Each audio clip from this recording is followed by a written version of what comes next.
Y aquí para terminar entonces el último caso de las estimaciones de parámetros, entonces tenemos el intervalo de confianza para diferencia de proporciones.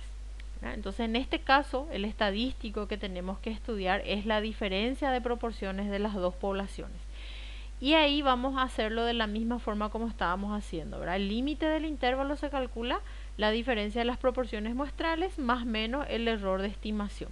Y ustedes saben, el error de estimación se obtiene multiplicando por z el error estándar. Y la z es que vamos a utilizar se encuentra, ¿verdad?, de acuerdo al nivel de confianza que solicita el ejercicio. Y ahí entonces tenemos la fórmula para calcular el error estándar, ¿verdad? Tenemos siempre la población muestral 1, perdón, la proporción muestral 1 y la proporción muestral 2, ¿verdad? Entonces, acá lo que hay que recordar siempre es que la P minúscula hace referencia a la proporción de la muestra y la P mayúscula hace referencia a la proporción de la población. Entonces, con este error estándar podemos calcular el intervalo, ¿verdad? Calculando de esta forma. Y la respuesta final siempre va a tener en el medio la diferencia de las proporciones poblacionales, ¿verdad? Entonces ahí ya cambia por la letra mayúscula. Y tengan en cuenta que esta parte, como estamos hablando de muestras grandes, entonces siempre estamos utilizando la tabla de la distribución normal, ¿verdad?, para muestras grandes. Entonces utilizamos nuevamente nuestra tablita que es el resumen de los niveles de confianza más utilizados. Y ahora vamos a ver entonces el ejemplo para terminar esta parte. Entonces aquí dice en el ejemplo, se comparan dos áreas de un país respecto a la proporción de adolescentes con caries. Una de las regiones es netamente urbana y la otra es rural. En la muestra del área rural, 425 de 1000 adolescentes tenían por lo menos una caries. En la muestra del área urbana, 376 de 1000 jóvenes tenían por lo menos una caries.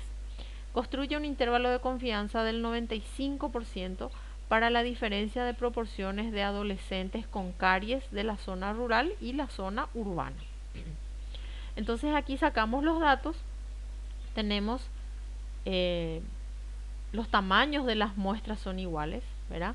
Fíjense que habla de 425 de 1000 y en el otro hay 376 de 1000. Entonces quiere decir que el tamaño de la muestra es 1000, ¿verdad? Entonces la muestra 1 y la muestra 2 son iguales y corresponden a 1000. Ahora, las proporciones tenemos que armar, ¿verdad? Fíjense que dice 425 de 1000. Entonces eso quiere decir que tenemos que hacer para la proporción 1 425 dividido 1000. ¿Por qué es proporción y no es, por ejemplo, media?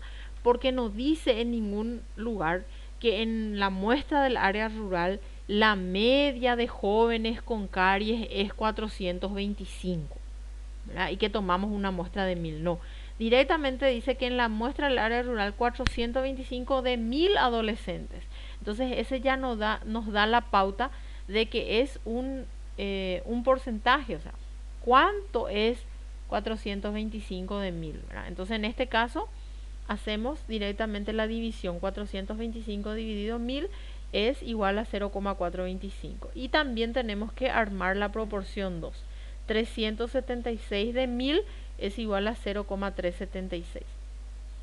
Quitamos también nivel de confianza, que es 95%, y ahí vamos de vuelta a la tabla. Entonces 95% es 1,96 el valor de Z. Está muy, digamos, todos los ejemplos que estoy viendo estamos utilizando el 95% porque es el más utilizado, pero pueden darse los otros casos también. Entonces siempre hay que ir verificando en la tabla. Y ahora entonces la Z es 1,96, calculamos el intervalo de confianza. Siempre traemos primero la fórmula del error estándar, cargamos los datos, ¿verdad? Y una vez que cargamos todos los datos tenemos que el error estándar es 0,022. Y ahora armamos el intervalo de confianza.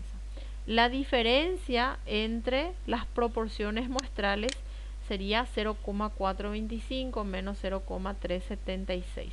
Más la z, o sea, más menos, perdón, z 1,96 por el error estándar que es 0,022.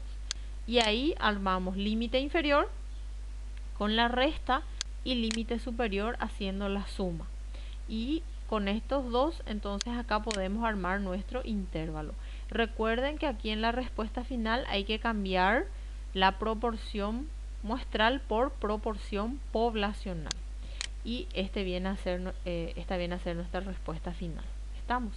Entonces acá con este video estamos cerrando la parte de estimación de parámetros, que viene a ser la segunda parte de inferencia estadística. Ya habíamos visto las distribuciones muestrales, ahora cerramos la parte de estimación de parámetros y el próximo paso ahora va a ser empezar los test de hipótesis.